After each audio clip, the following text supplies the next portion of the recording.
जो भी हुआ उस पर सख्त से सख्त कार्रवाई होनी चाहिए और ऐसा हम स्वीकार नहीं कर सकते हैं इस सदी में और इस सभ्य समाज में। ये स्वामी जी भी कह रहे हैं। लेकिन इसके बावजूद अगर पॉलिटिकल बयानबाजी होगी तो इसका मतलब है कि हर आदमी अपना वोट बैंक तलाश रहा है। Everything social is political. और सबसे पहली बात, जब शुरू हुआ ये डिबेट तो आप किसी संत का बयान चला रहे थे, कथित संत का, जो कह रहे थे क्या ब्राह्मणों ने संत रविदास को और संत कबीर को नहीं अपनाया? होते कौन है आप अपनाने वाले और स्वीकारने वाले? आपको किसी ने कॉपीराइट दिया है कि आप स्वीकारेंगे तभी उनको समाज संत मानेगा, आप नहीं स्वीकारेंगे तो संत नहीं मानेगा या उनको बौद्धिक नहीं माना जाएगा? और दूसरा सवाल, मैं बस दो उदाहरण दूंगी। वहां पर एक दृष्टिविहीन दलित समुदाय के भी व्यक्ति थे, ढोलक वादक थे, जिनका ढोलक छीन करके उनको मारा पीटा गया, उनके शुद्धिकरण के लिए उनके ऊपर पेशाब छिड़का गया। वहीं दूसरी तरफ एक और दृष्टिविहीन संत हैं, रामभद्राचार्य, जिनको ज्ञानपीठ पुरस्कार भी दिया है भाजपा सरकार ने। और उनका तो काम ये है, वो ब्राह्मणों में भी जो सबसे नीच ब्राह्मण है उसको खोजते हैं कि ये ब्राह्मण नीच है, ये ब्राह्मण उच्च है, और उसको दिया है भारत सरकार ने ज्ञानपीठ पुरस्कार। जो साहित्य में जो सबसे बेहतरीन काम करते हैं उनको दिया जाता है। फर्क किस बात का है?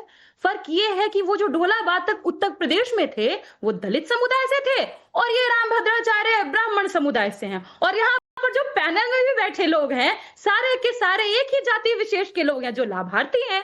तो ये तो उसको डिफेंड करेंगे ही करेंगे, क्यों नहीं करेंगे उसको डिफेंड? सवाल ये बनता है। और दूसरी बात, किन्होंने इनको अधिकार दिया कि ये इस बात के लिए बोलेंगे कि जिस दलित के साथ ये हुआ, यादव के साथ हुआ, वो आइडेंटिटी छुपा रहे थे। अगर एक पल को आप ये बहस के नाम पर बदतमीजियां कर रही हैं, तो ये उठेगा ना, इनको सुनने के लिए कौन मजबूर किया? और इनके राजनीतिक जहर को हम सुनने के लिए नहीं दिखा, आपको यादव दिखा। क्यों? क्योंकि आपका जहां एकाधिपत्य है मधु मिष्ठान और मंदिर में, वहां पर कोई और ना आ जाए, क्योंकि आप ही ने ये बनाया है कि बाकी जो दलित पिछड़ी जाति है वो नाले में रहे और आपको मधु मिष्ठान मिलता रहे।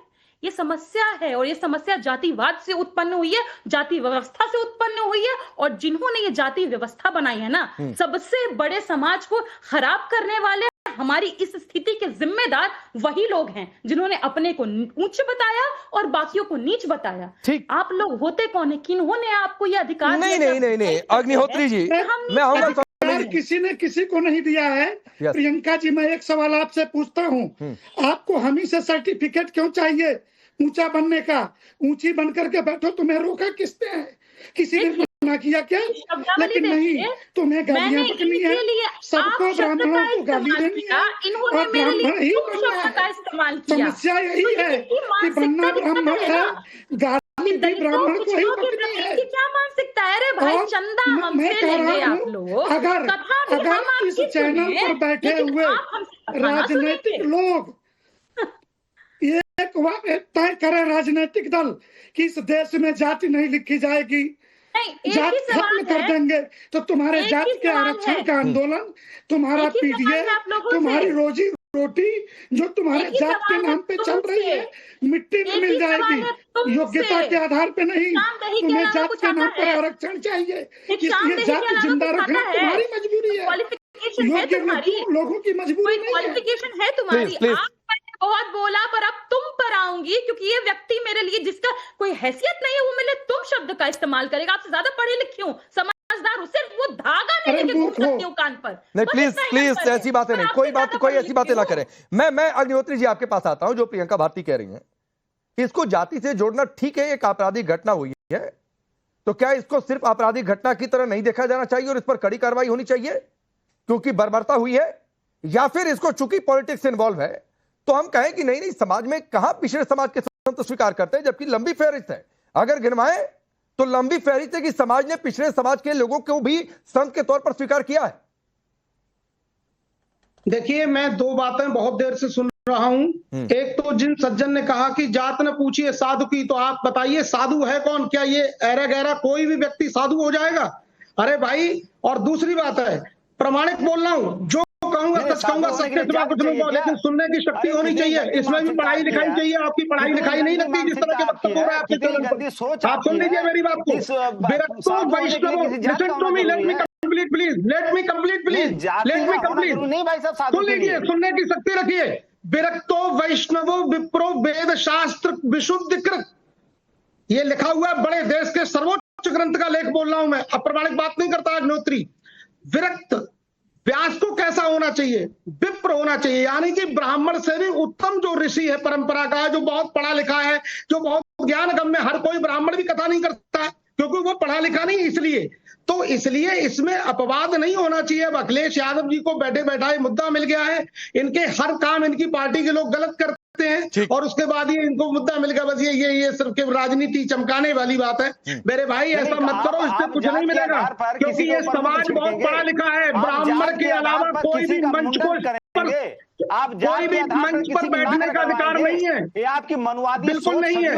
और हर कोई व्यक्ति साधु और संत नहीं बन सकता है। साधु शब्द का अर्थ अलग है, हम लोग जो साधना में लगा वो साधु है, हर कोई नहीं। हाँ, हर कोई साधना नहीं नहीं, एक मिनट में आता हूँ, अग्निहोत्री जी में आता हूँ।